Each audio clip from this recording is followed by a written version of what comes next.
ఎవరు press meet పెట్టినా, Jaganmohan Reddy press meet పెట్టినా, అనిత గారు ప్రెస్ మీట్ పెట్టినా దానికి ఏం వాల్యూ లేదు. అధికారికంగా మీరు అసెంబ్లీలోనో ప్రతి మండలిలోనో చెప్తే దానికి పూర్తి స్థాయి అధికారం ఉంటుంది. కాబట్టి మీరు ప్రభుత్వంగా ఉన్నారు, ప్రభుత్వంగా ఉన్నప్పుడు మీరు చేయవలసిన పని చెయ్యండి.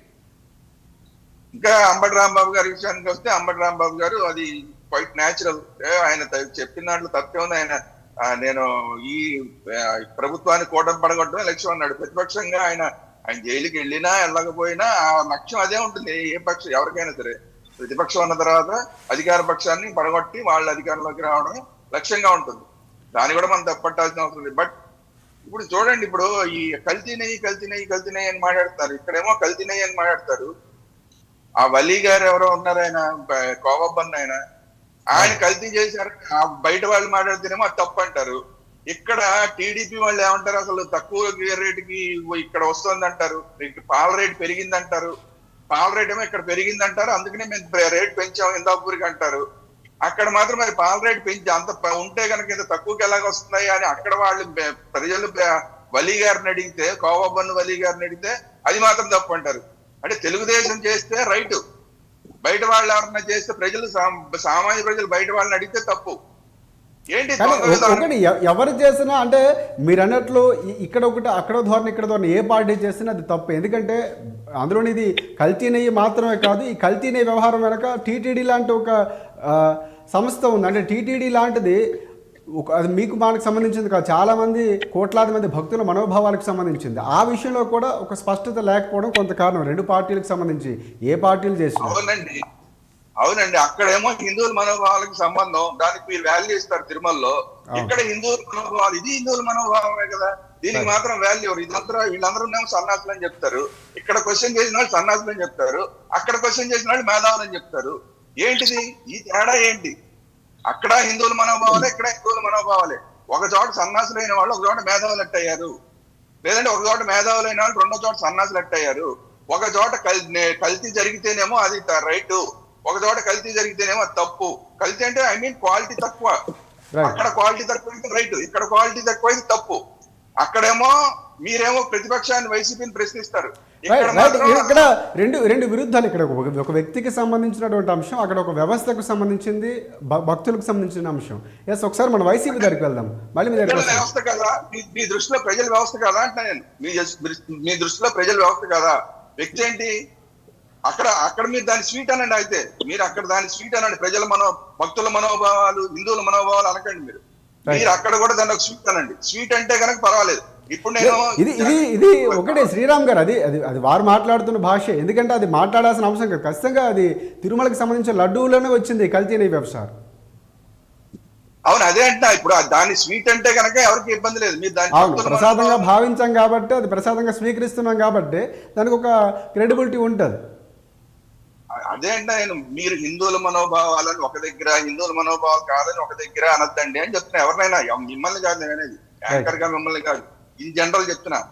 కాబట్టి ఏంటంటే అక్కడ ఒక దగ్గరేమో ఒకరితో ఫోటోలు దిగుతారు, నువ్వేం తప్పు చేయలేదు బ్రదర్ అంటారు. మీ కోవా ఎంతకు వస్తుంది హెరిటేజ్? ఎందుకంటే మనందరికన్నా బాగా చెప్పగలిగింది లోకేష్ గారు చెప్పగలుగుతారు. దాంట్లో ఆయన కోవానేమో 20 రూపాయలు పడుతుంది, ఒక చిన్న పీసు. ఈయనదేమో 10 రూపాయలు కోవా బన్ను అన్ని కలిపి 10 రూపాయలు వస్తుంది. ఎలా వస్తుందని అడిగితే, ఇక్కడ మీరు వైసీపీని ప్రశ్నిస్తే రైట్ అయినది, అక్కడ ప్రజలు వలీ గారిని ప్రశ్నిస్తే తప్పు ఎలాగైంది? ఇక్కడ క్వాలిటీ తక్కువ అయితే తప్పు అయింది, అక్కడ క్వాలిటీ తక్కువ అయితే రైట్ ఎలాగవుతుంది? ఇక్కడ మీరు మాట్లాడేది మనోభావాలు అయితే అక్కడ మనోభావాలు కాదా? ఈ రెండింటికి వైరుధ్యాలు ఏంటి? దీన్ని నేను అడుగుతున్నా. ఇది మీరు సమాధానం చెప్పాలి. మీరు అసెంబ్లీలో చెప్పాలి, మీరు మండలిలో చెప్పాలి. వైసీపీ అయితే పూర్తిగా తిరిగి ప్రతిపక్షంగా ఫెయిల్ అయిపోయింది కాబట్టి ఆ పార్టీ మీద మనం ఏం ఎక్స్పెక్టేషన్స్ పెట్టుకోవాలి. రైట్, ఒకసారి మనం వైసీపీ దగ్గరికి వెళ్దాం. ఎస్ సార్, రామారావు గారు నమస్తే సార్. నమస్కారం అండి. ఎస్, అంటే పూర్తిగా ఆయన కొన్ని ప్రశ్నలు లేవనెత్తారు. దాదాపుగా మీకు కూడా అవే ప్రశ్నలు ఉండొచ్చు. అసలు ఏం చెప్తారంటే, గత ప్రభుత్వంలో కల్తీ అనే వ్యవహారం చూసుకుంటే ఇప్పుడు హెరిటేజ్పై మాట్లాడుతున్నారు, అప్పుడు దాన్ని తప్పించుకునేందుకు హెరిటేజ్ మీద తీసుకొచ్చారని చెప్పేసి ఇప్పుడు టీడీపీ నిన్న అనిత గారు కూడా మాట్లాడినటువంటి సందర్భం. దీనికి సంబంధించి ప్రధానంగా హెరిటేజ్ కూడా ఎవరెవరు మాట్లాడారో వారికి నోటీసులు ఇస్తామని చెప్పినటువంటి సంస్థలు కానీ, లేకపోతే దానికి సంబంధించినటువంటి ఎవరైతే హైలైట్ చేశారో మీడియా సంస్థలు కూడా ఇస్తామని చెప్పింది. సో ఈ అంశాలన్నీ బయటకు వస్తున్నాయి. హెరిటేజ్కి ఎటువంటి సంబంధం లేదని చెప్తున్నా కూడా మళ్ళీ ఆరోపణలు చేస్తున్నారు అంటున్నారు. నేనేమో ప్రెస్ మీట్ పెట్టి చాలా క్లియర్ కట్గా జగన్మోహన్ రెడ్డి గారు చెప్పే ప్రయత్నం చేశారు. ఏం చెప్తారు మీరు? నమస్కారం అండి. నమస్తే. ముందుగా మీకు, అట్లాగే వీక్షకులకు, అట్లాగే ప్యానెల్లో శ్రీరామ్ గారు. అనలిస్ట్ వచ్చేసినటువంటి శ్రీరామ్ గారికి అందరికి కూడా హృదయపూర్వక నమస్కారం అండి. ఇక్కడ మన ఆంధ్రప్రదేశ్ రాజకీయాలు చాలా వింతగా కనిపిస్తా ఉన్నాయి. ఎందుకంటే ఒక పద్ధతి కానీ, ఒక విధానం కానీ, అట్లాగే ఒక స్పష్టమైనటువంటి వైఖరి లేకుండా రెండు నాలుకల ధోరణితో ఈ ప్రభుత్వం వ్యవహరిస్తున్నటువంటి తీరు మనకు కనిపిస్తా ఉందండి.